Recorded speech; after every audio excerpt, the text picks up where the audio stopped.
समय सन्दर्भ brought to you by Hulas जस्ता पाता। हुलास भए अरू किन खोज्ने?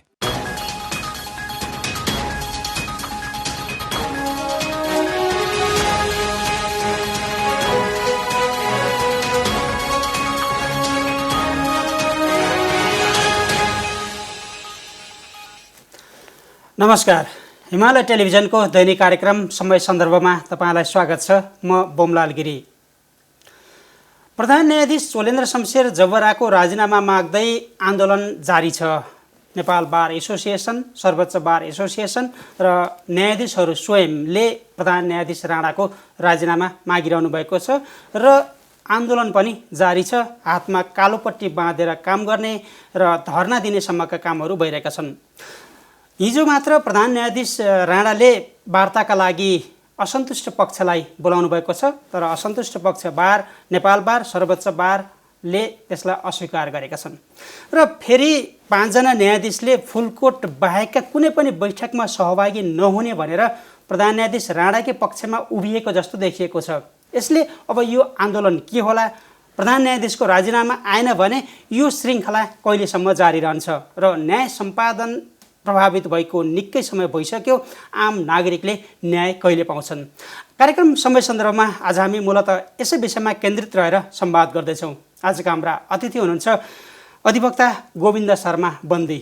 आउनुहोस् उहाँसँग संवाद सुरु गरौँ। स्वागत छ यहाँलाई। धन्यवाद बाबुजी। आराम हुनुहुन्छ? ठिक छ।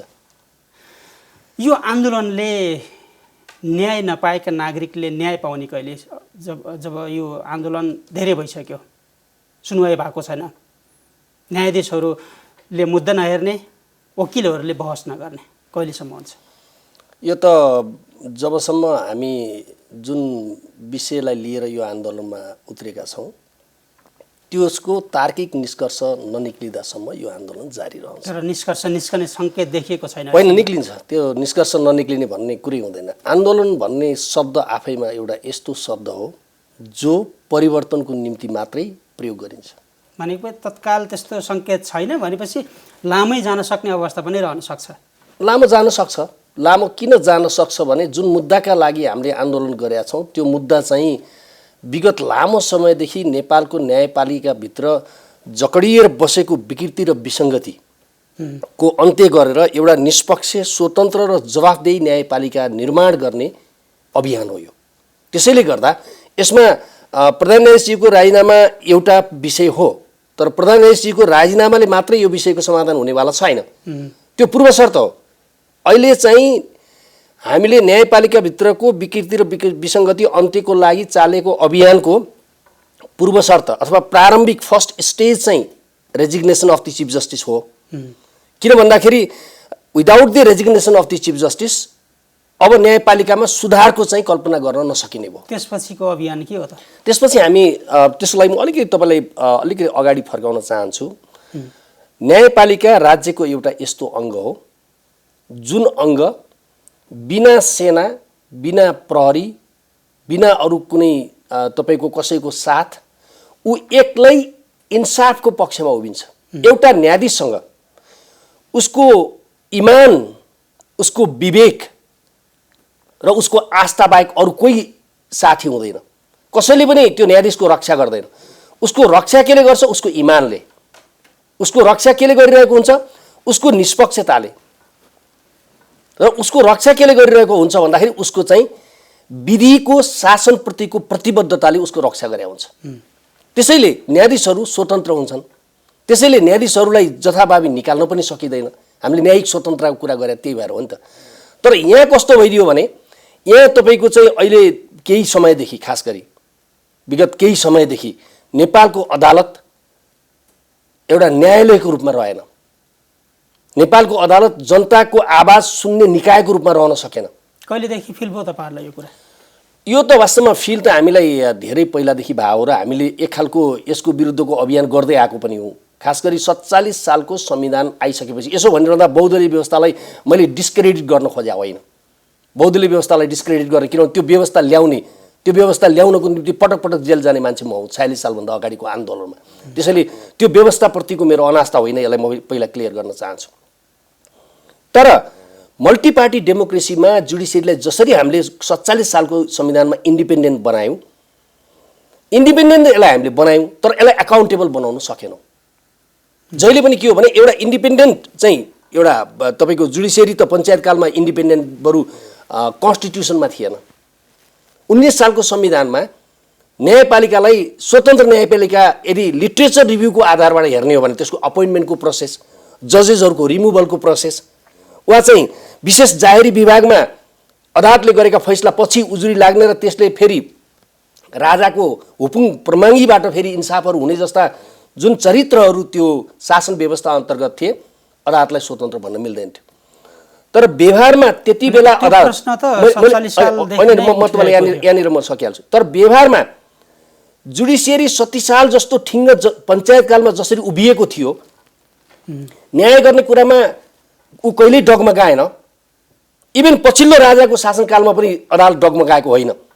तर त्यो तपाईँको के भयो भने निरङ्कुशतामा बरु यो अदालत नागरिक स्वतन्त्रताको पक्षमा, जनताको हकहितको पक्षमा उभिएको अदालत बिस्तारै बिस्तारै बिस्तारै त्यसमा के हुँदै गयो भने एउटा क्षीण हुँदै, त्यो चरित्र क्षीण हुँदा हुँदै पछिल्लो समयमा आएर, खास गरी अहिले प्रधान न्यायाधीशज्यूले जसले नेतृत्व गर्नुभएको छ, पटक पटक सुधारको पनि कुरा गर्नुभयो।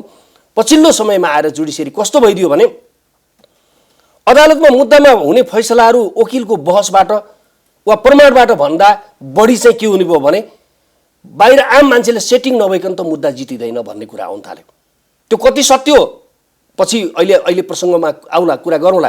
तर भयो आम नागरिकमा के भन्दाखेरि अब मुद्दामा न्यायाधीशलाई नमिलाइकन न्याय हुन सक्दैन, प्रमाणको आधारमा वा कानुन व्यवसायीले प्रदर्शन गरेको विद्वताको आधारमा फैसला हुन सक्दैन भन्ने गइसकेपछि न्यायपालिकाको इमेज एकदमै खतम भएर गयो। एक दोस्रो के भयो, पोलिटिकल केसहरूमा कोर्टले अननेसेसरीली तपाईँको के छ भन्दाखेरि इन्टरभेन गर्न सुरु गर्यो पोलिटिकल केसहरूमा। अथवा त्यसलाई के गर्न थालियो भने judicial administration, unfair judicial administration, न्याय प्रशासन चाहिँ अनफेयर हुन थाल्यो। दुईवटा कुरा छ, एउटा न्याय सम्पादन जुन चाहिँ मुद्दामा फैसला गरिन्छ, जुन जसको बेन्चमा मुद्दाहरू पर्छन् त्यो न्यायाधीशले फैसला गर्नुहुन्छ। अर्को न्याय प्रशासन जो सामान्य प्रधान न्यायाधीशज्यूले गर्नुहुन्छ, उहाँले चाहिँ मुद्दालाई पेशी तोक्ने क्रममा, प्रायोरिटीमा राख्ने क्रममा यी तमाम कुराहरूमा के छ भन्दाखेरि उहाँले गर्ने कुरा हुन्छ। यहाँले देखिहाल्नुभयो कि अध्यादेश विरुद्धमा परेको मुद्दाको सन्दर्भमा झन्डै 1 वर्ष हुन थाल्यो त्यो पेशीमा नआउने, अनि त्यो पेशीमा आउन नदिनको लागि अदालतबाटै आदेश जारी हुने, हैन? एउटा राजनीतिक दल मर्ज भएर दुईटा राजनीतिक दलहरू मर्ज भयो अनि एउटा पार्टी बन्यो, उसको नाम चाहिँ अन्त कहीँ मिलेन भने नामसम्म परिवर्तन गर भन्नुपर्नेमा पार्टी नै नेकपा नो गरिदिने, त्यो पार्टी नै हुँदैन, तिमीहरू अब अलग अलग भयो भनेर घोषणा गर्ने, यस्ता किसिमका कामहरू गरेर अदालतले प्रत्यक्ष राजनीति गर्ने, अदालत प्रत्यक्ष राजनीति जहाँ चाहिँ लिगल इस्युहरू इन्भल्भ छ पोलिटिकल इस्युमा भने कोर्टले इन्टरभेन गर्न सक्छ। तर यहाँ चाहिँ लिगल इस्यु होइन कि पोलिटिकल इस्युमा इन्टरभेन गरेर अदालतले चाहिँ पावर सेयरिङमा चाहिँ जब यो कोर्ट जान थाल्यो, जुडिसियरीको लिडरसिप यो हाइएस्ट लेभलमा आइसकेपछि हामी चाहिँ आन्दोलन गर्न बाध्य भएका हौँ। अब तपाईँले अब न्यायालय भनेको सेना, प्रहरी, राजनीतिक दलभन्दा पृथक कुनै पनि कसैको समर्थन बिनाको स्वतन्त्र र निष्पक्ष निकाय हो भन्दै गर्दा तपाईँले जति प्रश्न अहिलेको प्रधान न्यायाधीशमाथि उठाइरहनु भएको छ, पछिल्ला 5-7वटा प्रधान न्यायाधीशका केसहरू हेरौँ न, कुनै पनि विवाद रहित हुन सकेनन्। भनेको तपाईँले भनेको त्यो सेटिङ, त्यो राजनीतिक भागभण्डा त अहिले मात्र होइन, पहिले पनि थियो होला। तपाईँहरू त बोल्नु भएन त अहिलेसम्म? मैले बोलेको छु। तपाईँले प्रत्येक हाम्रो नेपाल बार एसोसिएसनको, म आफै आजभन्दा 20 वर्ष पहिला नेपाल बार एसोसिएसनको केन्द्रीय उपाध्यक्ष थिएँ। आजभन्दा 20 वर्ष 57 सालको निर्वाचनबाट निर्वाचित भएको म। अब यदि एटलिस्ट त्यति बेलादेखि भन्नुहोस् न, त्योभन्दा पहिला तल्लो बारहरूमा थिएँ होला, होइन? त्यति बेलादेखि सेन्ट्रल बारको पोलिटिक्समा म छु। एभ्री सिङ्गल कन्फरेन्स बारको, चाहे त्यो नेसनल कन्फरेन्स होस्, हाम्रो राष्ट्रिय सम्मेलन होस्, वा परिषदको बैठक होस्, वा नेपाल बार एसोसिएसनले आयोजना गरिने विभिन्न खालको कार्यक्रम होस्, एउटा मुद्दा भनेको न्यायपालिकाको विकृति र विसङ्गतिमा हुन्छ। हामीसँग चाङ लागेको प्रतिवेदनहरू छ। श्रीहरि अर्यालको संयोजकत्वमा एउटा हामीले कमिटी नै गठन, कमिटी पनि होइन त्यसलाई त, आई वुड से कमिसन, त्यसले छानबिन गरेर न्यायपालिकाको विकृति र विसङ्गति कसरी अन्त्य गर्न सकिन्छ भन्ने प्रतिवेदन दिएको थियो। पछिल्लो समयमा सर्वोच्च अदालतद्वारा गठित माननीय हरिकृष्ण कार्की, सर्वोच्च अदालतका माननीय न्यायाधीश हरिकृष्ण कार्कीको नेतृत्वमा गठित प्रतिवेदनले पनि सेम श्रीहरि अर्यालले वा त्योभन्दा अगाडि भएका प्रतिवेदनहरू अनुसारकै विकृति र विसङ्गति अदालतमा छ भनिएको छ र त्यो हामीले अहिलेसम्म नगरे होइन। प्रश्न कहाँनिर हो भने हर चिजको एउटा सीमा हुन्छ ममजी। हेर्नुहोस्, एउटा आँप पाक्नको लागि पनि त्यो आँपको फुलबाट हुँदै बिस्तारै बिस्तारै भएर पाक्छ र त्यो आँप सड्ने पनि एउटा प्रक्रिया हुन्छ र सड्छ र अन्तिममा झर्छ। हेर्नुहोस्, यस्तै अहिलेको अहिले के हो भने यो अहिले सड्ने क्रमको हाइएस्ट लेभलमा अहिले पुग्यो कि सड्ने। अब सडेपछि त्यसलाई त्यो बोटमा राखिरहनु हुँदैन, द्याट निड्स टु बी रिमुभ्ड। तपाईँले सडेको चिज भनिन्छ नि एउटा पोखरीमा होइन एक दुईवटा मात्र एउटा पक्षलाई लाग्ने कुरा नै भयो होइन, पक्षको कुरा होइन। यसमा गम्भीर कुरा के छ भन्दा हेर्नुहोस्, नेपालको जुडिसियरीलाई यदि हामीले नेपालको व्यवस्थालाई नै अहिलेको सङ्घीय लोकतान्त्रिक गणतन्त्रलाई बचाउने हो भने नेपालको न्यायपालिकाको रिफर्म आवश्यक छ। जजेसहरूले लोभ गर्न बन्द गर्नुपर्छ। कोही पनि जजले उसले चाहिँ भाग खोज्नु हुँदैन। उसले चाहिँ न्यायाधीश भएर आएको दिनमै उसले सोच्ने के हो भने अब चाहिँ मेरो चाहिँ ब्रह्माको वास भाव हुन्छ, मेरो मुखमा सरस्वतीको वास हुन्छ है, र मेरो उसमा चाहिँ विष्णुको वास हुन्छ भन्ने किसिमको एउटा यसरी समाजलाई म सर्भिस गर्छु र म न्याय अन्याय सब हेर्छु। यसमा चाहिँ के छ भन्दाखेरि कसैलाई पनि कसैको पनि एउटा पक्ष लिएर म काम गर्दिनँ है, निसाब जे देखिन्छ त्यो हिसाबले म गर्छु भन्ने प्रतिबद्धताका साथ त्यो व्यक्ति आउनुपर्छ र उसको त्यही प्रतिबद्धताले उसलाई सुरक्षा गर्नुपर्छ र त्यसको सुरक्षा गर्ने हामी वकिलहरू, बार एसोसिएसन। अब न्याय बिक्री हुन्छ, न्याय अब पैसा भएकाहरूले किन्न सक्छन् र राजनीतिक सेटिङ अथवा अन्य सेटिङ भयो भने मात्र न्याय पाइन्छ भन्ने तपाईँहरूको बुझाइ हो भने तपाईँहरू जस्ता कालाकोटधारीहरूले प्रमाणका आधारमा न्याय पाउन अथवा न्याय कसैले अन्यायमा परेकाहरूलाई प्रमाणका आधारमा न्याय दिन सक्नुहुन्न? अहिले हेर्नुहोस्, हामीले कस्तो केसमा अहिले पनि जस्तो तल्लो अदालतहरूमा त्यति समस्या कमै छ, किनभने तल्लो अदालत मोरलेस करप्सन त तल्लो अदालतहरूमा छ। हेर्नुहोस्, हाइकोर्टमा र जिल्लामा पनि करप्सन छ, तर पनि दुवै पक्ष चाहिँ समान स्तरका भयो भने समान स्तरका दुईटा सन्दर्भमा एउटा दुईटै पैसा खर्च गर्न नसक्ने भए पनि इन्साफ हुन्छ। हेर्नुहोस्, कुरा बुझ्नु भएन? दुईटैको अवस्था चाहिँ कसैलाई पनि प्रभावित गर्न सक्ने छैन भने इन्साफ हुन्छ। दुईटै हाई लेभल अफ तपाईँको पर्स्यु गर्न सक्ने भयो भने त्यहाँ पनि डराउँछ मान्छे होइन। दुईटैको पोजिसन त्यही लेभलको भयो भने पनि त्यहाँ मान्छे भनौँ न त्यहाँ पनि इन्साफ हुने सम्भावना थोरै हुन्छ। पैसा हुने र नहुनेको बिचमा चाहिँ पैसा हुने र नहुने तरिकाले न्याय पाइँदैन। बहुतै गाह्रो छन्। राम्रा जजहरू छँदै छैन भने होइन। मैले यो कुरा गर्दाखेरि त्यस्तो अवस्थामा चाहिँ अब न्याय प्रशासन अघिको टर्म काम लाग्छ। यहाँ राम्रो जजका त्यो मुद्दा नजानेर अनि सेटिङमा गएर तपाईँको न्याय प्रशासनमा जब भ्रष्टाचार हुन्छ नि, न्याय सम्पादनमा हुने भ्रष्टाचार र न्याय प्रशासनमा हुने भ्रष्टाचार फरक हो। अहिले त न्याय प्रशासनमा समेत भ्रष्टाचार भयो। अनि सबै न्यायाधीशहरू त्यस्तै भयो भने त गोला प्रथाको अर्थ के रह्यो? होइन, सबै न्यायाधीशहरू त्यस्तो सधैँ छैनन्। अहिले पनि हेरिहाल्नु होला। सबै एउटा कुरा के हो भने अहिले पनि म तपाईँलाई भन्छु, अहिले पनि मेजोरिटी अफ दि जजेस इमान्दार छन्। मेजोरिटी अफ दि जजेस, मेजोरिटी मात्र होइन, ओभरहेल्मिङ मेजोरिटी इमान्दार छन्। केही खराब मान्छे र ती खराब मान्छेको सङ्गतमा लागेका खराब मान्छे र त्यो खराब मान्छेहरूलाई नेतृत्व दिने महाखराब मान्छेका कारणबाट समस्या भयो। लोकतन्त्र त न्यायालयभित्र पनि हुनुपर्ने होला। हामीले ल्याएको लोकतन्त्रको चरित्र यही हो त? यो पटक्कै होइन। हामीले ल्याएको लोकतन्त्रको चरित्र त के थियो भने हेर्नुहोस्, असल मान्छेहरू हामीले कल्पना गरेका थियौँ हरेक इन्स्टिट्युसनमा। अब यहाँ इन्स्टिट्युसनमा वास्तवमा खराब मान्छेहरू त्यहाँसम्म जान्छन् कसरी? हाम्रो त यो नियुक्ति प्रक्रिया त्यो त पोलिटिक्स नै हो। त्यो त हाम्रो भनेको सिधा अर्थमा बुझ्दाखेरि चाहिँ सर्वोच्चभित्र अथवा अदालतभित्र चाहिँ राजनीति घुसेकै छ। यसमा कुनै शङ्कै छैन। राजनीति घुस्ने मात्रै होइन, अदालतले राजनीति नै गर्न थाल्यो। त्यो गर्ने मान्छे त हामीले घुसायौँ। हामीले पठायौँ, घुसाइ होइन, पठायौँ। हामीले पठायौँ भागवण्डाका आधारमा। लोकमानजीको एउटा इक्जाम्पल छ नि, हामीले कति भन्यौँ त्यति बेलाको नेताहरूलाई नगर्नुहोस्, हामीले गाली गर्नुभयो। अन्तिममा हामीले नै त्यो लोकमानलाई हटाउनको निम्ति त्यत्रो कदम चाल्नु पर्यो। तपाईँले देख्नुभयो अदालतमा कति मुद्दा गयो। लोकमानजी हाम्रो विरुद्धमा कसरी आउनुभयो? एउटा क्रेडिबल लयरहरूको विरुद्धमा, अनेस्टली काम गर्ने लयरहरूको विरुद्धमा होइन। भन्दा खराब मान्छे लगेर खराब हुँदो रहेछ भन्ने कुरा त्यति बेला सिक्या हो त बाबा, फेरि पनि त्यो गल्ती गर्ने। अनि हामीले त यसको लागि त जस्तो नियुक्ति प्रक्रिया होला, संवैधानिक परिषद अथवा संवैधानिक नियुक्तिको कुराहरू त्यतातिर पनि प्रश्न उठाउनु पर्ने होला कि? एकदमै। अब त्यो कुरा त फेरि राजनीतिक दलहरूसँग जोडिन्छ। हो, हामीले प्रश्न उठाएको चाहिँ दलहरू विरुद्ध बोल्न नसक्ने हो कि? किन नसक्नु? हामीले दलहरूको विरुद्ध तपाईँले नसुने मात्रै होला। परिणाम देखेन। परिणाम चाहिँ हो, त्यो चाहिँ म बमजी सहमत छु। दलहरू विरुद्ध बोल्ने मात्र होइन, दलहरूलाई हामीले खास वास्तवमा भने उहाँहरूलाई सचेत गराउने। किन दल फेरि पोलिटिक्समा दल नै प्रिभेल गर्छ। हेर्नुहोस्, हामी त राजनीति गरिरहेको छैनौँ, राजनीति उहाँहरूले नै गर्ने हो। उहाँहरूले हामीले बार के भनेका छन्, तपाईँहरूले गरेको गल्तीको कारणबाट मुलुक सफर गरिरहेछ, त्यो नगर्नुहोस्। न्यायाधीशहरूको नियुक्तिमा यदि मेरै कुरा गर्नुहुन्छ भने पनि त्यो मिलिट्री ब्यारेकमा गरिएको नियुक्ति मान्दैन भन्ने मान्छे मै हुँ।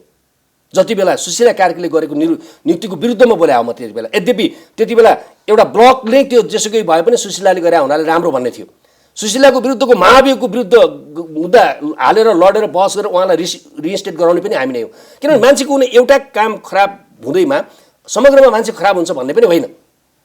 प्रश्न कहाँनिर हो भने न्यायिक नियुक्तिमा राजनीतिक एप्रुभलको निम्ति जब हामीले जाने प्रणाली विकास गर्यौँ नि, न्याय परिषदको जुन संरचना बन्यो त्यसबाट समस्या सुरु भयो। होइन, त्यही त प्रश्न उठाउनु पर्ने त सबैभन्दा पहिले त न्याय परिषदमा हो, संवैधानिक परिषदमा हो, अफकोर्स हो। त्यहीले त त्यसैले मैले सुरुमा तपाईँ र म कन्भर्सेसन आज सुरु गर्दा के भने, स्टेप डाउन गर्ने कुरा अथवा removal of the chief justice, अहिले त अब रिमुभल भन्ने शब्द प्रयोग गरौँ, उहाँलाई हामीले रिक्वेस्ट गरेर राजीनामा दिनुहोस् भनेर, होइन? राजीनामा दिनु भएन भने त रिमुभलको प्रोसेसमा जानुपर्ने हुन्छ उहाँलाई रिमुभ गर्ने, होइन? There are so many ways of removing, होइन? तपाईँहरूले अहिले उठाइरहेको सकिहाल्नु, होइन? हो, त्यो रिमुभल चाहिँ के हो भन्दाखेरि एउटा सामान्य सुरुवात हुन्छ के। मेजर रिफर्म त न्याय परिषदको रिफर्मसँग जोडिन्छ। संवैधानिक परिषदमा प्रधान न्यायाधीश बस्ने कि नबस्ने भन्ने प्रश्न छ, बस्नु हुँदैन भन्ने मान्य हरकृष्ण कार्कीको प्रतिवेदन लेखाएको छ। जुन मान्छेले न्याय सम्पादन गर्नुपर्छ र संवैधानिक इजलासको अध्यक्ष हुनुपर्ने व्यक्ति गएर त्यो नियुक्ति गर्ने ठाउँमा बस्दाखेरि त त्यो इन्ट्रेस्ट त क्लास हुन्छ नि, होइन? त्यसैले गर्दाखेरि उहाँलाई त्यहाँ राख्नु हुँदैन। उहाँलाई नराखिदिएको भए आजको प्रधान न्यायाधीश पनि त्यो विवादमा पर्नुहुन्थेन नि। अब त्यही त अहिले जति प्रश्नहरू उठे ती प्रश्नहरूको जड खोज्दै जाने हो भने न्याय परिषद होला अथवा संसदको सार्वजनिक सुनवाई समिति होला। सुनवाई समितिमा जुन प्रक्रियाबाट हामी सुनवाई गर्छौँ, एकजनाले हुन्छ भन्दा पनि हुने व्यवस्था, अब यी सबै कारणले गर्दाखेरि त हामी जरो चाहिँ त्यहाँ पत्ता लगायौँ भने त्यसलाई सुधार गऱ्यौँ भने मात्र अहिले जसरी प्रश्न उठिरहेका छन् अदालतभित्र ती प्रश्नहरू निमिट्यान्न हुने थियो कि। अहिले दुईटै कुरा हो, जरो पत्ता लागिसकेको छ, होइन? रुट पत्ता लागेको छ। एउटा भन्छ नि के अरे रुट क्यानल ट्रिटमेन्ट भन्ने, आरसिटी भन्छ नि, त्यो दाँतको ट्रिटमेन्ट गर्दा, होइन? त्यो ट्रिटमेन्ट पनि सुरु हुन्छ। तर एट द सेम टाइम मक्किएको भाँचिएको दाँत छ भने त्यसलाई निकालेर, त्यसलाई जबरजस्ती त्यहाँ राख्ने होइन, त्यसलाई निकालेर अब त्यसको ठाउँमा त होइन बरु रिप्लेस गर्नुपर्छ, के गर्नुपर्छ त्यो प्रक्रियामा जानुपर्ने हुन्छ। अब आँप पुगिसक्यो भने त आफै झर्छ होला नि त, तपाईँहरूले किन झार्नु पर्यो र? होइन, आँप त झरिसक्यो हो, खालि हामीले त्यो झरेको कुरा डिक्लेयर गर्न बाँकी हो। आँप त झरेको हो नि, तर परिणामले त्यस्तो देखाउँदैन। उहाँले इजलास तोकिरहनु भएको छ। उहाँले इजलास यस्तो छ बमजी, के हुँदो रहेछ भने नि, एउटा कुरा हेर्नुहोस्, तपाईँसँग बसेर म अहिले कुरा गर्दैछु, होइन?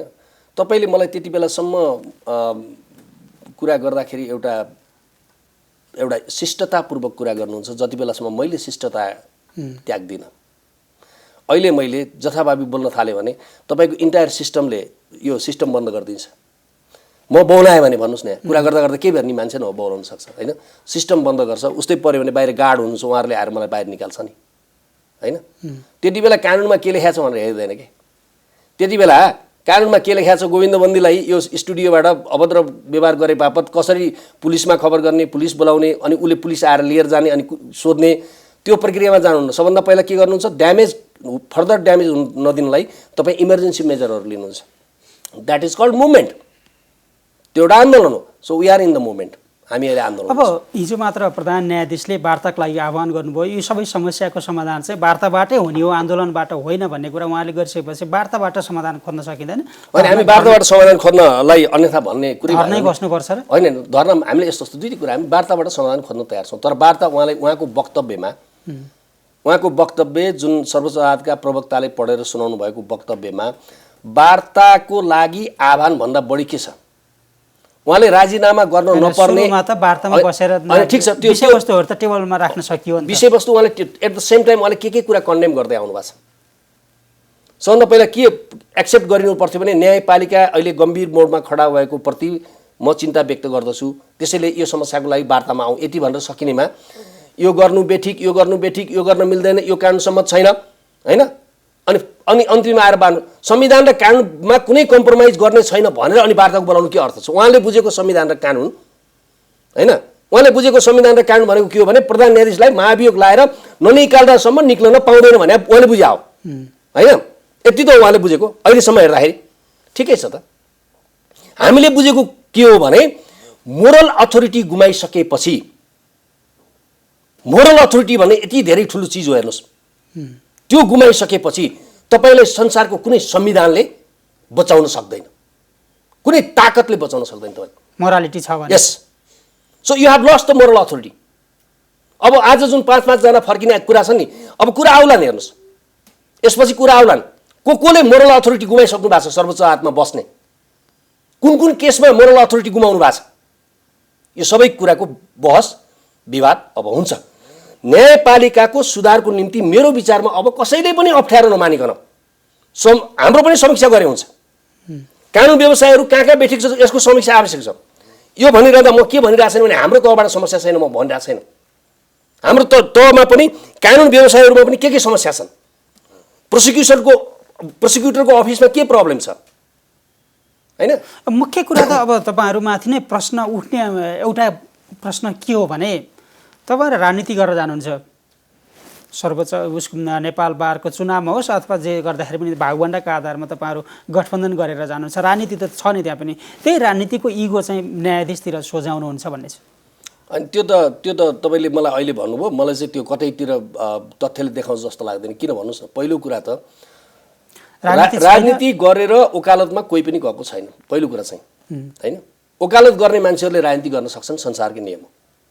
त्यहाँ गएर राजनीति गर्नुहुन्छ होइन, वकालत गर्ने मान्छेले राजनीति गर्न सक्छ, वकालत गर्ने कुरा, वकालत गर्ने मान्छेले राजनीति गर्न सक्छ, अब डक्टरले राजनीति गर्न सक्छ, एउटा जर्नलिस्टले राजनीति गर्न सक्छ, छुट्टै पाटो भयो।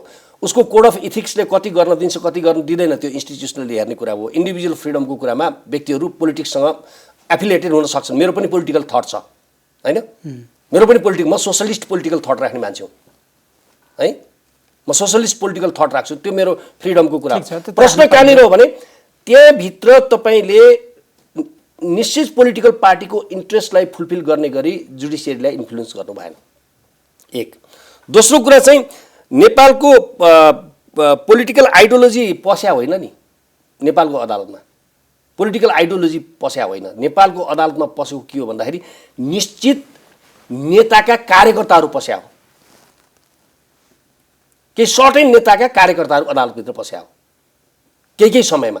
तर फेरि पनि एउटा कुरो म तपाईँलाई के भन्छु भने जजको रूपमा नियुक्त भइसकेपछि यदि मान्छे कसैको पहिला कार्यकर्ता थियो भने पनि जुडिसियल कल्चरले उसलाई यसरी रिफर्म गर्दै एउटा सेपमा ढाल्दै लान्छ कि त्यो मान्छेले न्यायभन्दा बाहिर देख्न सक्दैन। यदि ऊ चाहिँ वास्तवमा आफूलाई, किनभने हेर्नुहोस् तपाईँ एउटा एक टाइममा बच्चा हुनुहुन्थ्यो, अहिले किशोर हुनुहुन्छ, तपाईँका थट प्रोसेसहरू फरक छन्, भोलि गएर तपाईँको थट प्रोसेसहरू चेन्ज हुन्छ। आजभन्दा 10 वर्ष अगाडि तपाईँले जसरी सोच्नुहुन्थ्यो आज सोच्नुहुन्न, काम अनुसार फरक ढङ्गले सोचिन्छ हैन। म तपाईँको 48 सालमै पार्लियामेन्ट टिकट पाएर लडाइ मान्छे हो नि त है, म तपाईँलाई भन्छु। तर मेरो प्रोफेसनमा कहीँ रिफ्लेक्ट भयो, मलाई त लिगल प्रोफेसन, म त्यसपछि त छोडिदिएँ मैले, म त लिगल प्रोफेसनमा आएँ। लिगल प्रोफेसनमा आउँदै ममा पुरै त्यो कानुनी संवैधानिक हिसाबले म यसरी ओरिएन्टेड भएर आएको छु हैन। म त्यो पोलिटिकल निश्चित एउटा पोलिटिकल इन्ट्रेस्ट फुलफिल गर्ने हिसाबले जान्नु, त्यो तपाईँलाई ट्रेन गरे हुन्छ के। अहिले पनि त सांसदै भएका व्यक्तिहरू पनि त न्यायाधीश भए। एक्ज्याक्टली है, ट्रेन गरे हुन्छ, त्यो समस्या होइन। समस्या कहाँनिर हो भने यदि तपाईँ कसैको कार्यकर्ता नभएर पनि कुनै सर्टेन गलत इन्ट्रेस्टलाई काम गर्नुहुन्छ भने त्यो चाहिँ समस्या हो, चाहे त्यो तपाईँमा आर्थिक प्रलोभनमा परेर होस् वा तपाईँको पोलिटिकल पावर सेयरिङको प्रलोभनमा परेर होस्। यहाँ समस्या के हो भने त्यहाँ नियुक्ति त हेर्नुहोस्, अब पोलिटिक्सभन्दा बाहिरको नियुक्तिको कल्पना चाहिँ गर्न सकिन्न। यहाँ मात्र होइन, अमेरिकामा त इलेक्सन नै हुन्छ हेर्नुहोस्। न्यायाधीशहरू पोलिटिक्सभन्दा बाहिरबाट पोलिटिक्ससँग बिल्कुलै एकदम कसलाई भन्ने पोलिटिक्समा नला, राजाको समर्थकलाई के अरे गैर राजनीतिक मान्ने। हामी कहाँ छन् 2-4 जना वकिलहरू जसले एउटा स्ट्याटस इलेक्सन भने राजनीतिकरण बारमा त हु त हेलार्यु जसले लेख्नुहुन्छ नि। तपाईँ पनि त एउटा महाको मण्डले भएको पनि मैले देखाएको छु एउटा जमानामा। एउटा जमानामा तपाईँले एउटा पोलिटिकल फोर्सलाई अहिले पनि बोकेर हिँडिरहनु भएको छ। You are not politician, you don't come from the politics and the person होइन। अनि काङ्ग्रेसले अरू कम्युनिस्टहरूमा लागेको चाहिँ पोलिटिक्समा लागेको होइन, अरू पार्टीमा लागेको चाहिँ पोलिटिक्समा नलागेको अर्थ गर्न मिल्छ? यस्तो खालको कुरा पनि यहाँ हुन्छ हेर्नुहोस्, त्यो कुरा होइन। अब तपाईँहरूले अहिले जसरी प्रधान न्यायाधीशमाथि प्रश्न उठाइरहनु भएको छ, भागभण्डा खोजेको, न्याय सम्पादन निष्पक्ष ढङ्गले गर्न नसकेको, सेटिङ गरेको लगायतका कुराहरू उठाउँदै गर्दा अर्को एउटा प्रश्न, तपाईँहरूले संवैधानिक परिषदको बैठक त्योबाट त्यसले गरेका निर्णय र त्यो विरुद्ध अब प्रधान न्यायाधीशले भाग खोज्नुभयो, त्यो भाग दिने काम चाहिँ कार्यपालिका प्रमुखले गर्यो, त्यसको विरुद्धमा व्यवस्थापिका प्रमुख चाहिँ अदालत गयो। तीनवटै संयन्त्र जोडिए क्या राज्यका प्रमुख अङ्गहरू माथि प्रश्न उठाउन त प्रधान न्यायाधीशमाथि मात्र होइन नि त, कार्यपालिकाको प्रमुखले अध्यादेश ल्यायो, राष्ट्रपतिले त्यसलाई स्वीकृत गर्यो, राणाको मात्र दोष हो त यहाँ? यसमा यस्तो छ, पहिलो कुरा चाहिँ मलाई लाग्छ यो जुन न्यारेटिभ तपाईँले अहिले भन्नुभयो नि, हाम्रो आन्दोलनको न्यारेटिभै गलत भयो कि। हाम्रो आन्दोलनको न्यारेटिभ यो होइन। हाम्रो आन्दोलनको न्यारेटिभ एउटा प्रधान न्यायाधीशले भाग खोजेको कारणबाट मात्र उहाँलाई अहिले हटाउन खोजिएको वा यो आन्दोलन गरिएको भन्ने न्यारेटिभ होइन। अनि सँगै जोडिएका अरू विषय पनि भए। न्यायपालिकाको विकृति र विसङ्गतिको अन्त्यको आन्दोलनमा यो तपाईँले अहिले भनिरहनु भएको कुरा चाहिँ होइन, एक्जिक्युटिभमा प्रधान न्यायाधीशले भाग खोजेको भन्ने जुन बाहिर आयो, यद्यपि सर्वोच्च अदालतले त्यसलाई खण्डन गरेको छ होइन, प्रधान न्यायाधीशले नै अब भनेर खण्डन गरे मान्नु पर्यो, सर्वोच्च अदालतले गरेपछि भाग खोजेको थिएन भनेर भाग खोजेको कुरा बाहिर आएको छ, त्यो पनि जोडिएको। त्यसमा यदि राजनीतिक दलका नेताहरूले प्रधान न्यायाधीशले माग्नु भएको उहाँहरूले हुन्छ भन्नु भएर त्यही अनुसार नै गजेन्द्र हमालजीलाई ल्याएको हो भने त्योभन्दा ठुलो अपराध, लोकतन्त्रमाथिको अपराध अरू केही हुन सक्दैन। मान्छेहरू बाहिरबाट नियुक्ति हुन सक्छन् क्याबिनेटमा, त्यो प्रश्न भएन, तर कसैले प्रधान न्यायाधीशले उहाँलाई किन भाग खोज्नु पर्यो? For what? के को लागि भाग खोज्ने? उहाँ त तीनवटा top post of the state को एउटा हुनुहुन्छ। हि अलरेडी हैज अ भाग होइन। तपाईँको राज्यका महत्त्वपूर्ण तीनवटा अङ्गमध्येको एउटाको चिफ हुनुहुन्छ। बरु त्यो जुडिसियरीभित्र पोलिटिकल पार्टीले भाग खोज्ने होइन, त्यो उहाँको एक्सक्लुसिभ जुरिस्डिक्सनभित्रको कुरा हो। यता भाग बिग्रेकै यहाँनिर हो के, यहाँभित्र दलले आफ्नो मान्छे पठाउने होइन। अब उतातिर उहाँले पनि खोज्ने भएर यो चाहिँ शक्ति पृथकीकरणको सिद्धान्तमा ठुलो च्यालेन्ज आएको होइन, दिने पनि होइन। हो, अब यहाँनिर हेर्नुहोस्, यो यति गम्भीर भयो कि राजीनामा किन मागियो त भन्दा लाज भयो सर गिरिजी, हामीलाई लाजै भयो कि। संसारबाट जति मान्छेहरूले हेर्नुहोस् है, अब इन्टरनेसनल नेटवर्क छ हाम्रो त वकिलहरूको है, अनेक इमेल आउँछ, फोन आउँछ, ए बाबा मन्त्री न्यायाधीशले पनि मन्त्री पाउँछ भन्छ, के जवाब दिने भन्नुहोस् त भन्दा यो यस्तो खालको स्थिति भयो कि। अनि हामीले उहाँलाई के भन्यो भने, तैपनि उहाँलाई के छ भन्दाखेरि यो कुराहरूमा सुधार गरौँ, केही थिएन, अब ती जति कुरा आएको थियो होइन त्यो कुरा होइन, उहाँले भनेपछि पनि अगाडि बढ्न सकिन्थ्यो होला। उहाँलाई भनियो सुधारका कुराहरू गर्न, बारले पहिला भन्यो पनि, बारले पहिला चाहिँ के छ भन्दाखेरि रिफर्मको लागि उहाँसँग बसेर डाइलग भयो, त्यो हरिकृष्ण कार्की मान्य हरिकृष्ण कार्कीले ल्याउनु भएको प्रतिवेदन कार्यान्वयन गरौँ भनेर उहाँसँग कुराकानी भयो। हाई लेभल कमिटी छ त्यहाँ चाहिँ बार र बेन्च रहेको होइन, त्यो समन्वय कमिटी छ। मैले अहिले जोड्न खोजेको चाहिँ के भने, जो अध्यादेश मार्फत आएको संवैधानिक परिषद भयो, त्यो परिषदसँग जोडेर पनि प्रधान न्यायाधीश माथिको प्रश्नहरू उठ्यो नि त। उठ्यो त्यो प्रश्न प्रधान न्यायाधीश माथि मात्र होइन, कार्यपालिकाको प्रमुख सबैमाथि उठाएको पर्ने विषय होइन, सबैमाथि उठाएको छ, हामीले उठाएको छौँ। तर हाम्रो प्राइमेसिस चाहिँ हामी वकिल अब कालो कोटको भावनाले हामी चाहिँ आफ्नो इन्स्टिट्युसनलाई रिफर्म गर्न लाग्नु पर्यो। हामी पुरा जुलुस निकालेर हामी हेर्नुहोस् वकिल त कति हुन्छ हाम्रो, जम्मा देशभरिमा इनरोल भएको सङ्ख्या 18,000 प्लस छ होइन। एक्टिभ प्र्याक्टिसमा तपाईँको 5,000 वकिलहरू होला अहिले यहाँ होइन।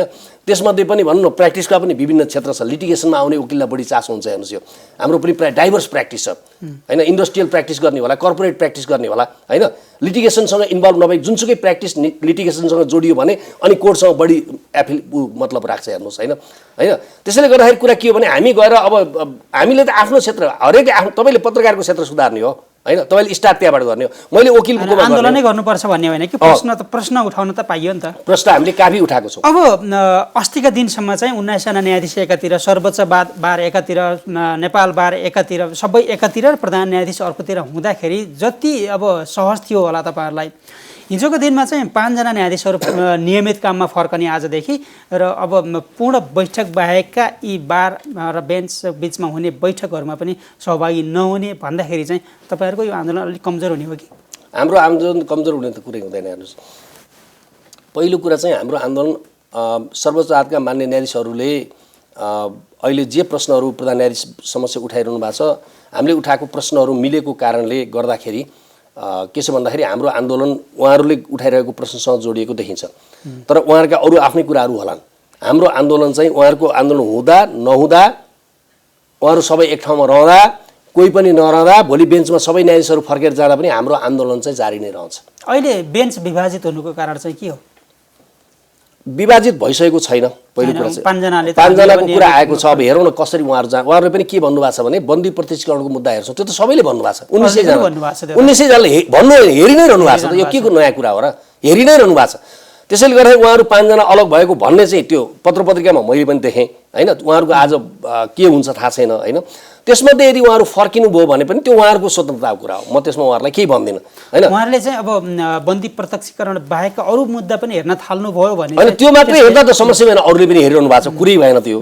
उहाँहरूले बन्दी प्रत्यक्षीकरण बाहेक अरू पनि हेर्न थाल्नुभयो भने पनि उहाँहरूको स्वतन्त्रताको कुरा हो, त्यसलाई अन्यथा भन्ने कुरा भएन। त्यसले त प्रधान न्यायाधीशले अलिकति बल दिन्छ होला नि। होइन उहाँलाई त बल हेर्नुहोस् सबै न्यायाधीश फर्केर पनि दिन्न।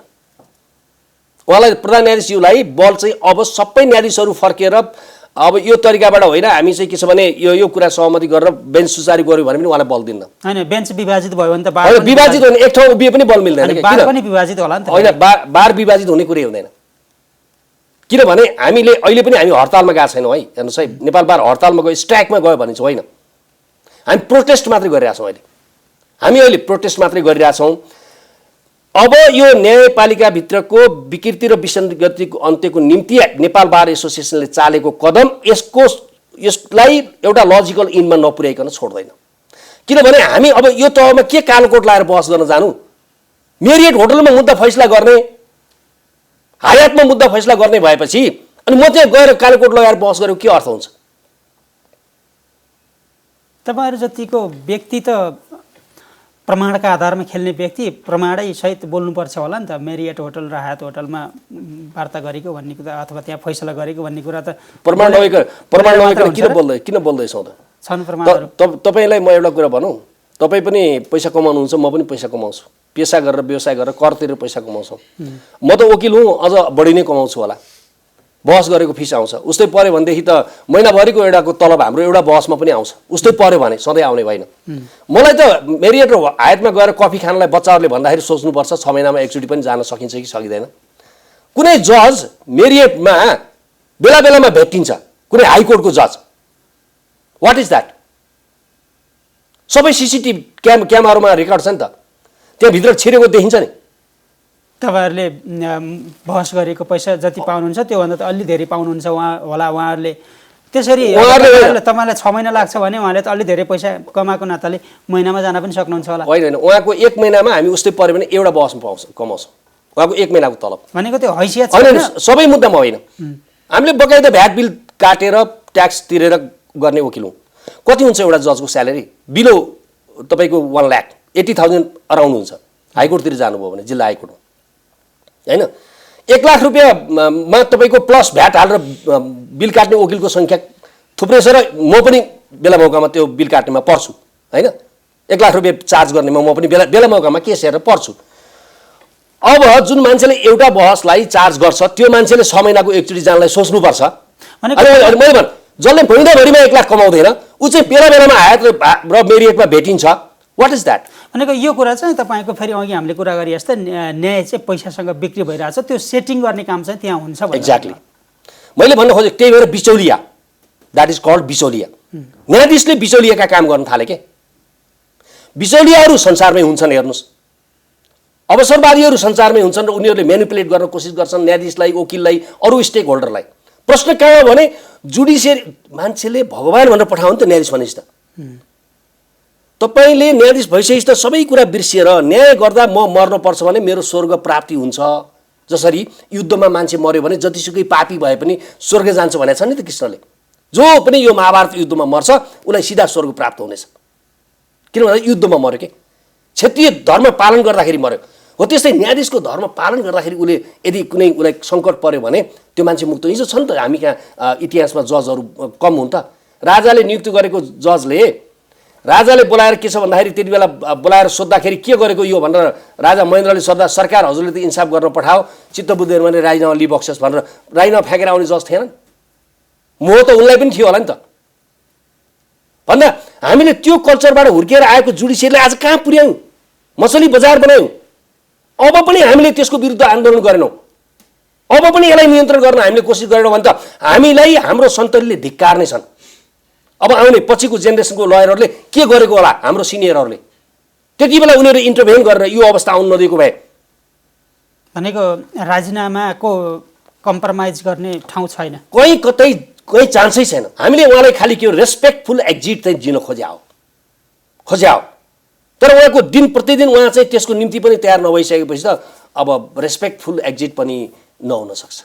अब त्यसको लागि त तपाईँहरूले अलिकति आश गरेको ठाउँ भनेको चाहिँ राजनीतिक दलहरू बोलिदिए हुन्थ्यो। छैन, हामीले कसैको होइन, उहाँहरूको कुनै आश छैन। किन आश छैन? पहिलो कुरा राजनीतिक दलहरू आएर यो कुरामा बोल्नुपर्छ भन्ने कुरामा हाम्रो आशै छैन। म तपाईँलाई क्लियर भन्छु, केही कानुन व्यवसायीकोसँग मेरो मतवाद छ होला यसमा। किनभने जुडिसियरी भित्रको समस्यामा उहाँले इन्टरभेन गर्ने होइन, उहाँले एक्सन गर्नुपर्ने हुनसक्छ। उहाँको भूमिका एक्सन गर्ने ठाउँमा छ, इन्टरभेन गर्ने ठाउँमा छैन। त्यो पनि दललाई होइन, एक्सन गर्ने ठाउँ भनेको त महाभियोग नै हो नि। दललाई होइन, त्यो पनि दललाई होइन। यो चाहिँ त्यहाँ इन्डिभिजुअल सांसदहरूलाई सांसदको क्यापेसिटीमा गर्ने। पोलिटिकल पार्टीले यसलाई महाभियोग लाउने यसलाई नलाउने निर्णय गर्न थाल्यो भने यो लोकतन्त्र फेरि यो न्यायिक स्वतन्त्र रहन सक्दैन। हेर्नुहोस्, यो जजमेन्ट पोलिटिकल पार्टीले दलहरू बोलेका छैनन्, त्यो बुद्धिमत्ता तरिकाले नै नबोलेकै राम्रो। किनभने कतिपयले चाहिँ अब दलहरू चाहिँ निर्णायक तहमा रहेको अथवा महाभियोग लगाउन सक्ने त्यो त उहाँहरूले यस्तो भयो, सांसदसँग अधिकार छ, त्यो सांसदलाई चलाउने दल हो, त्यही भएर दल बोलिदिए हुन्थ्यो। होइन, यस्तो छ। हेर्नुहोस्, अदालतमा बारेमा दल पक्ष वा विपक्षमा दुवैमा बोल्न थाल्यो भने हेर्नुहोस्, हामी यो अझ यो व्यवस्था खत्तम गर्न चाहन्छौँ। त्यो काम नगरौँ। प्रश्न त हाम्रो अहिले पनि आग्रह के हो भने, अहिले पनि म तपाईँकै कार्यक्रम मार्फत प्रधान न्यायाधीशजीलाई के आग्रह गर्छु भने, कृपया तपाईँले चाहिँ के छ भन्दाखेरि हट्दिनुहोस्, राजीनामा दिनुहोस् न। एउटा व्यक्ति आफ्नो तपाईँले एउटा इगोको कारणबाट यत्रो जुडिसियरी ध्वस्त नगर्नुहोस्, नसिद्ध्याउनुहोस्। किन इतिहासमा यसको विवेचना हुनेछ एक दिन। हेर्नुहोस्, जाने त पशुपतिनाथ न हो अन्तिममा। सधैँ त हामी पावरमा रहिरहँदैनौँ। हामीलाई मलामी पनि चाहिन्छ होला, आहा कति राम्रो थियो गयो भन्ने पनि चाहिन्छ होला। है तेरि यो मान्छे खत्तम थियो, मरेछ राम्रै भएछ भन्ने टिप्पणी चाहिँदैन होला नि। त्यसैले मेरो निवेदन गराइ के हो भन्दाखेरि, उहाँले नै मार्ग प्रशस्त गर्नुपर्छ, उहाँले नै राजीनामा दिएर हटिदिनुपर्छ। अनि त्यसपछि बसेर यहाँ सुधारको कार्यक्रम सुरु गरिन्छ। यहाँ चाहिँ दलहरूलाई गुहारेर उहाँहरूले बोलिदिएर अनि उहाँले छोड्ने भन्ने खालको होइन। अब हामीले यो आन्दोलन गर्दै जाँदा अब त्यति बेला यदि कन्स्टिट्युसनल कोर्स र पार्लियामेन्टको रोलको अवस्था आयो भने पार्लियामेन्टले पनि रोल निर्वाह गर्छ। दलहरू पनि पार्लियामेन्टले रोल निर्वाह गर्ने कुरामा फेसिलिटेट गर्ने कुरामा लाग्नुपर्छ। त्यसको लागि त दलहरू नै विभाजित छन्, कसरी होला र तपाईँहरूले भने जस्तो यदि त्यो होइन। हेर्नुहोस्, अब त्यस्तो त कसरी होला भन्ने प्रश्न त बमजी मलाई लाग्दैन। किनभने हेर्नुहोस्, हिजो के अरे पञ्चायती व्यवस्था कसरी जाला भन्थे, हामी जति बेला पञ्चायती व्यवस्थाको विरुद्धमा लडेका थियौँ, गयो बहुदल आयो। बहुदल आइसकेपछि माओवादीहरूले आन्दोलन गर्दा हामीले नै भन्यो कसरी हो यो त संविधान कसरी फाल्न न माओवादीहरूले सक्दैन। संवैधानिक राजतन्त्र छ, लेख्ने स्वतन्त्रता छ, बोल्ने स्वतन्त्रता छ, स्वतन्त्र न्यायपालिका छ, राजा एउटा चाहिँ कन्स्टिट्युसनल भएर बसेको छ, आखिर सबै फ्रिडमहरू छ, कसरी यो संविधान जान्छ भनेर मैले लामो समयसम्म वकालत गरेँ। मै गलत रहेछु होइन। यस्तो मुभमेन्ट आयो कि 47 सालको संविधानै गयो होइन। अब हेर्नुहोस् है, अब राजाले आफ्नो टेकओभर गरे शासन, राजाले शासन टेकओभर गरिसकेपछि अब त्यो कसरी राजा फाल्नेला त? संविधान सभाले कसरी राजा फाल्न सक्छ होइन? संविधान नल्याइकन फाल्न सक्दैन भने एउटा रिजोल्युसनबाट फालिदियो। मरिसकेको पार्लियामेन्ट हेर्नुहोस् है, त्यति बेला गिर्जाहरूले यस्तो अडान लिनुभयो, हामी सबैले भने गिर्जाहरूलाई होइन है, पार्लियामेन्ट रिस्टेटको अडान त यो त मरिसकेको छ। फेरि सर्वोच्च अदालत गएर पनि सर्वोच्चले पनि यो शेरबहादुर त्यति अहिलेकै प्रधानमन्त्रीजीले सिफारिस गर्नुभएको थियो होइन। त्यो चाहिँ के छ भन्दाखेरि पार्लियामेन्ट डिजल्भ भइसकेको छ, अब सम्भव हुँदैन भन्दा होइन हुन्छ भन्यो। हामीले आन्दोलनमा गयो, त्यो पनि रिस्टेट भयो। त्यसैले आन्दोलनले कसरी सम्भव होला भन्ने त आन्दोलनमा शब्दै छैन बमजी हो। आन्दोलन नगइकन कुरा गर्दा चाहिँ कसरी सम्भव होला भन्ने कुरा आउँथ्यो, आन्दोलन नगरिकन कसरी सम्भव होला। अब जसरी आन्दोलन भयो, रामशाह पथमा जसरी आन्दोलन भइरहेछ, पछिल्लो समय त उहाँको पक्षमा पनि साना साना आन्दोलन देखिन थाले नि त। त्यही भएर आन्दोलन विभाजित हुने। तपाईँले भिडियोहरू हेर्नु भएको छैन? यतापट्टिको तपाईँको त्यो उसमा चाहिँ 1,000 रुपियाँ बाँडेर चुरोट खाँदै गर्दा त्यो रत्न पार्कबाट यस्तो हो। म वास्तवमा एउटा कुरा हेर्नुहोस् है, मैले यति आज प्रधान न्यायाधीशजीलाई भन्नुको पछाडिको कारणै यो, उहाँ गलत मान्छेहरूको सल्लाहमा, गलत मान्छेहरूको सहयोगमा, गलत मान्छेहरूको योजनामा, गलत मान्छेहरूको उक्साहटमा यो काम गर्दै हुनुहुन्छ। गर्नु हुँदैन। उहाँले राम्रो कामहरू गर्नुभएको छ, प्रधान न्यायाधीशले राम्रा कामहरू पनि गर्नुभएको छ। तर उहाँले गरेका राम्रा कामहरू पनि अब चाहिँ के छ भन्दाखेरि नामिटियन हुने भयो। मान्छेलाई 1000 रुपियाँ दिएर रत्न पार्कबाट उठाएर अनि आफ्नै परिवारभित्रको मान्छेलाई त्यसको नेतृत्व गर्न पठाएर कसले चिन्दैन सर? यति सानो नेपालमा कसले चिन्दैन भन्नुहोस् त?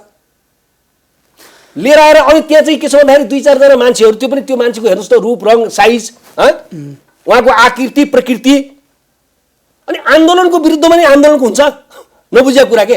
आन्दोलनमा याद त हेर्नुहोस् आन्दोलनलाई त्यो पनि पैसा खर्चै गरेरै भएको छ भन्ने हो तपाईँहरूको भन्ने होइन सब जगजाहेर छ त मिडियामा अब मान्छेको भिडियो आयो बोलेको आयो मैले यति रुपियाँ पाएँ यही म हेर्दै थिएँ तपाईँसँग अघि तल यहाँ गफ गर्दै यही आइरहेको छ कति अब जस्तो न्यायालय सुधारका लागि तपाईँले जसरी राजीनामालाई प्रमुख शर्त बनाउनु भएको छ राजीनामा पछि चाहिँ कसरी सुधार गर्न सकिन्छ भन्ने स्टेप बाई स्टेप कदमहरू छन् तपाईँहरूसँग त्यसमा चाल्नुपर्ने छ हामीसँग छलफल भएको छ हामीसँग हरेक प्लान छ अब हामीले त रोड म्यापै तयार गरेका छौँ के छ त्यसमा अलिकति बताइदिनुहोस् होइन अब त्यो त क्रमशः आउँदै आन्दोलनको कुराहरू त क्रमशः आउँदै जान्छ यति मात्र के हो म तपाईँलाई अहिले साङ्केतिक रूपमा के भन्छु भने यो आन्दोलन जुडिसियरीको अब हामीले के गर्यौँ भने अब या त हामी रहेनौँ हेर्नुहोस् हामीले आफूलाई पनि दाउमै राखेर हिँडेको छ होइन या हामी जुडिसियरी बचाएर छोड्छौँ भनेको तपाईँहरूमाथि पनि शङ्का छ कि यो आन्दोलन सफल नहुने हो कि भन्ने छैन होइन मतलब हामीले नै सिद्ध्याउँदा त अर्कै कुरा भयो अब आएर गोली नै चलाएर हामीलाई त्यहीँ सबैले हानेर होइन भनेको नत्र हामी रह्यौँ भने त आन्दोलन त हामी छोड्दैनौँ यो त अगाडि बढ्यो हुन्छ यो महत्त्वपूर्ण समाज विचारका लागि यहाँलाई धेरै धेरै धन्यवाद हस् धन्यवाद उहाँ हुनुहुन्थ्यो अधिवक्ता गोविन्द शर्मा बन्दी उहाँसँग हामीले पछिल्लो समय सर्वोच्च अदालतका प्रधान न्यायाधीश चोलेन्द्र शमशेर राणा विरुद्धको आन्दोलन त्यो आन्दोलन कसरी निष्कर्षमा पुर्याउने उहाँहरू सोच्दै हुनुहुन्छ यिनै विषयमा केन्द्रित रहेर आजको संवाद गऱ्यौँ आजलाई समय सन्दर्भ यति नै भोलि फेरि आउनेछौँ नमस्कार